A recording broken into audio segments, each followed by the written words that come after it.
So Sailor Moon episode 1, I saw Sailor Moon was maybe not the first anime I saw, but it's kind of the one that I fell in love with. And to this day, I always think of anime as just like more stuff with Sailor Moon, especially the eyes. It's the first shojo anime or girls anime I saw, and there's so much detail in the eyes, and I just really liked the design.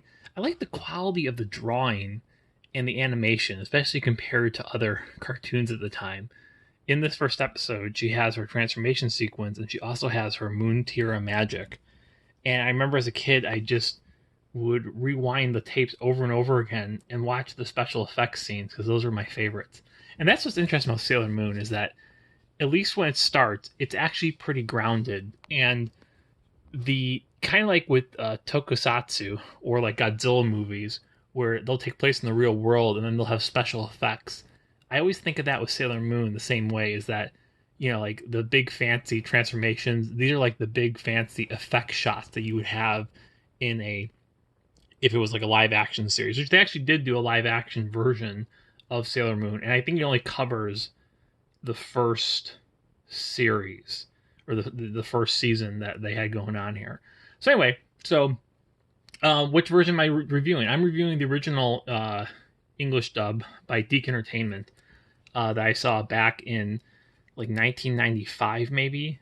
So I was just a kid, and Sailor Moon originally aired in '92, and I think maybe a year later it came on American TV, and that's where I might have saw it on American TVs, but my grandmother would buy me the pink, fancy, shiny VHS releases when those came out. And I don't have the VHSs anymore, but I still have the cases, and I use them as decoration above the like the windowsill and like the doorway of like my closet because they're just I don't know, it's like memorabilia. But I don't have a VHS player, so I can't play the originals. Um, so anyway, so let's talk about the Deke dub. It was there this first season of Sailor Moon does not this Deke version of Sailor Moon includes 40 episodes, and I believe the original season of Sailor Moon was like 45 or 43. So they cut a couple episodes from the first season, and usually just for time and content. And actually, there's a lot of edits to these early episodes. They replaced music. The voices and names are different. Some stuff for content. That's more of later seasons. So to fill in kind of the holes in this first season of Sailor Moon, I'll probably go back. I'll watch them in Japanese, and I'll also watch the new Viz dub where they actually redub Sailor Moon. Which actually I like the Viz dub. It took me a while for it to grow on me, but I eventually started enjoying it. A lot of talented voice actors. Not that the voice actors back in the day weren't talented, but the anime industry has grown a lot since the early 90s, and so I think they can attract a diverse range of talent than they could back then. So I have watched this first season many times. I watched it in Japanese, I watched it the Viz dub, and I've watched the Deke dub. This is probably my fifth or sixth time rewatching Sailor Moon in its entirety. So what's interesting about this Deke version is it literally first of all starts off with the American theme song, which is killer, but then it literally just spoils what could be considered the main twist of season 1, which is that Sailor Moon, Serena in this version, or Usagi in the original, is the Moon Princess, and they literally do this in like the first like 2 minutes of the show starting. They kind of give her backstory. They explain how Queen Beryl destroys the Moon Kingdom with the power of the Negaforce, and that her mother, Queen Serenity, sends her and the other Sailor Scouts to a new life to be reincarnated on Earth, along with Artemis and Luna. So it's an interesting way to start the show for sure. I think they wanted to hook viewers, and a lot of the like slice of lifey stuff in anime, people have to work around. You even see this when they adapted Cardcaptor Sakura. The first episode they aired was a later episode that had Lee Shenron in it because they wanted they wanted to appeal to boys, and they wanted to have more action-packed episodes rather than kind of the slower pace of early episodes of Cardcaptor Sakura. Cardcaptor Sakura, like Sailor Moon, also aired on American television in the 90s. And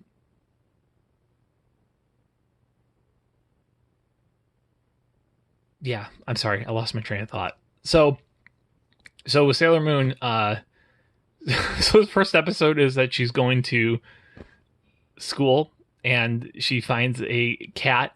And, right away when watching this episode, so much stood out to me. Not just the quality of the animation for a 1992 TV anime, but just like the fact that the storyboarding is not bad at all. The fact that she's walking to school and she doesn't just find Luna just sitting on the sidewalk. She actually has to go into like a little parking lot area where some boys are poking Luna with a stick. Someone put a bandage on Luna's moon symbol, probably because they thought it was, I don't know, a wound on her head. So Serena takes the bandage off.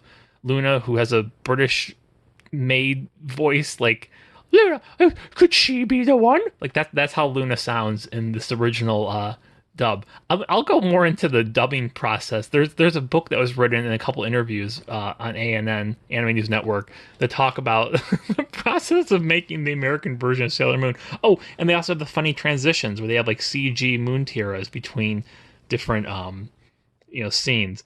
So the first episode is basically she goes to school, gets a low score. Molly, her friend, who sounds like she's from Boston, tries to cheer her up by taking her going shopping. They go to Molly's mother's diamond store, where an evil monster has replaced Molly's mother and is selling off their merchandise to collect the energy of the women by generating like their greed.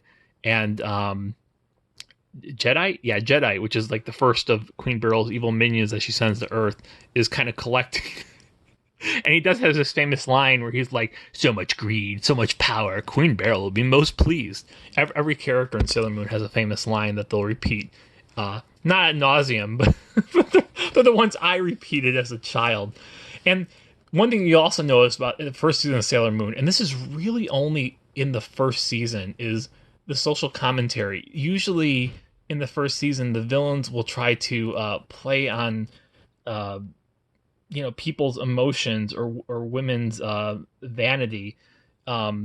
This comes up quite a bit in season 1. There's an episode where there's like a talk show where women are talking about like falling in love, and there's one where they're going for like a bikini shoot and the photographer is like capturing the women. This mostly goes away by season 2 or 3, and instead the storylines are more focused on kind of characters and like saving, especially in season 3 where it's about manipulating people's hearts, and it's more about saving a character or getting to know the character and stopping them from falling to evil or something like that.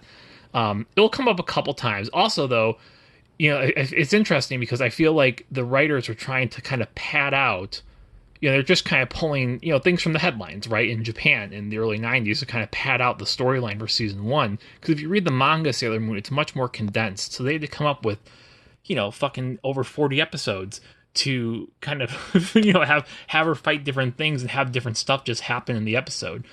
So anyway, the crazy sale going on at Molly's mom's place. Serena runs into Darien, or Mamoru, for the first time, and she throws her test away, hits him on the head, and he gives it back to her. Something interesting, I won't do this with every episode, but I do remember the differences from this, because I've seen this episode so many times, right?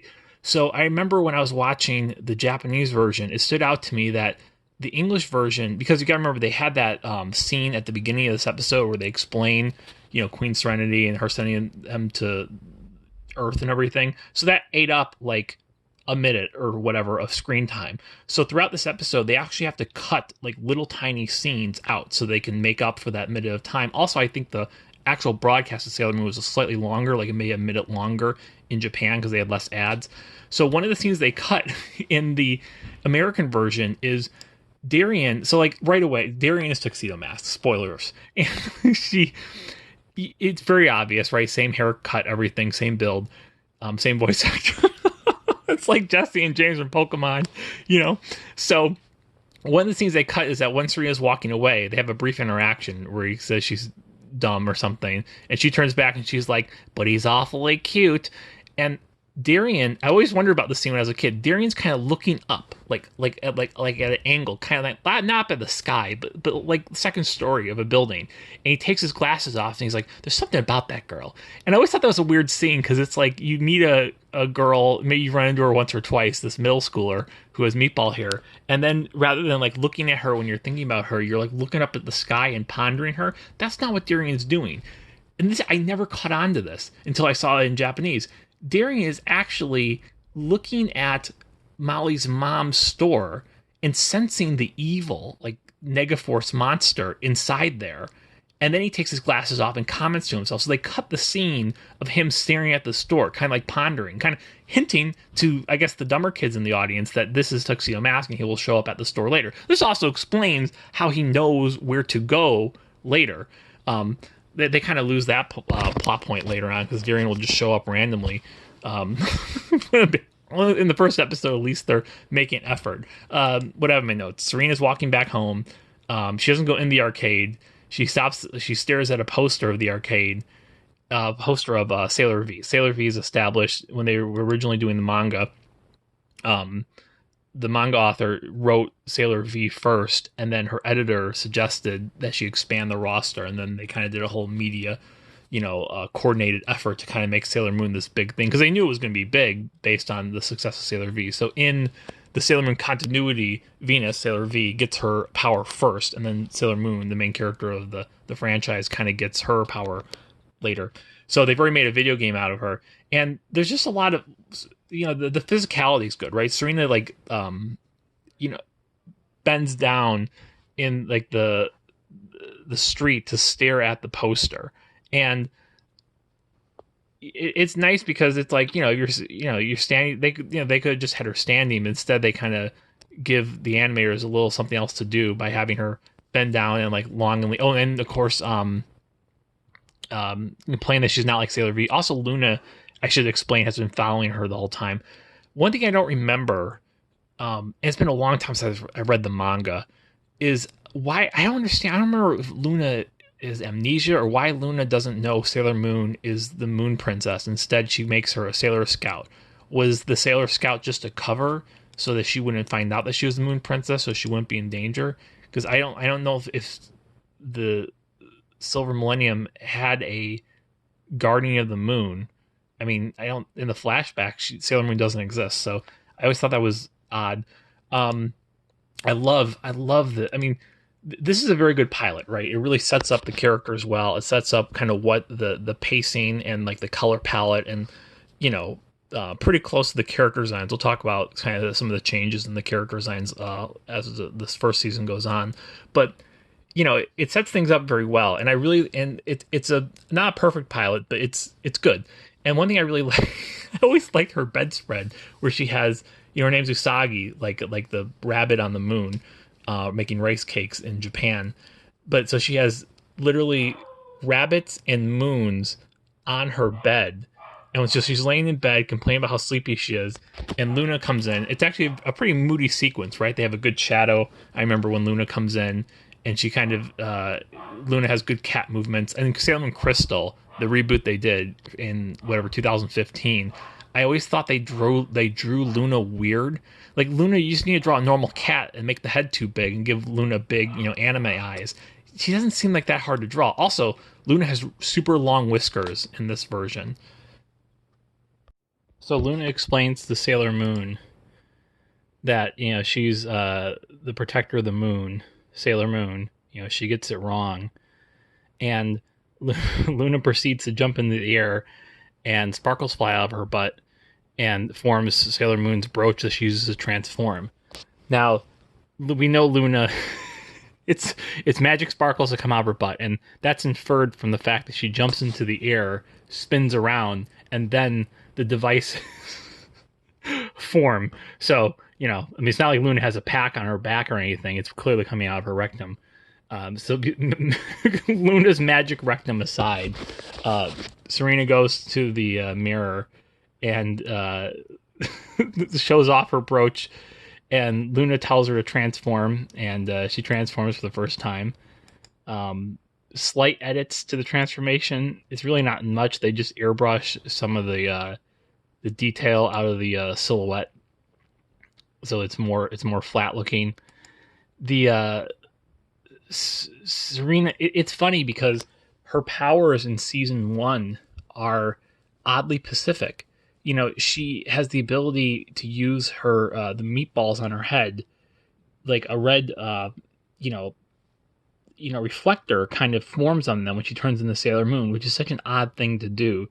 That your transformation is dependent on your hairstyle, and when these red reflectors kind of appear on the meatballs on her hairdo, she's able to pick up sound waves. And later in the episode, these red reflectors actually amplify her own crying.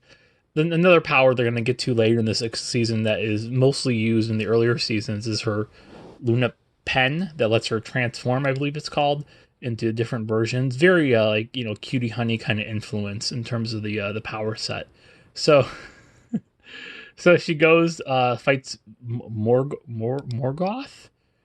I don't remember the villain's name, but it's like a woman in a black dress. It's the monster that replaced Molly's mom. At first, when I first saw this when I was a kid, I thought Molly's mom was the monster, like it ate her. And Sailor Moon gets right into the swing of things, right? The monster like turns her head around and asks her who she is, and she just gets right to her whole little, Sailor Moon speech. And yeah, then it's a fight. She gets thrown around. She doesn't like getting injured. Sailor Moon is hashtag relatable. She's bad at school. She's she's like, people think she's annoying, but I don't know. As an adult, even when I was younger watching Sailor Moon, I just thought like the fact that she was scared and it was just delightful. And now that I'm an adult, it's more like she's my kid. I want her to succeed.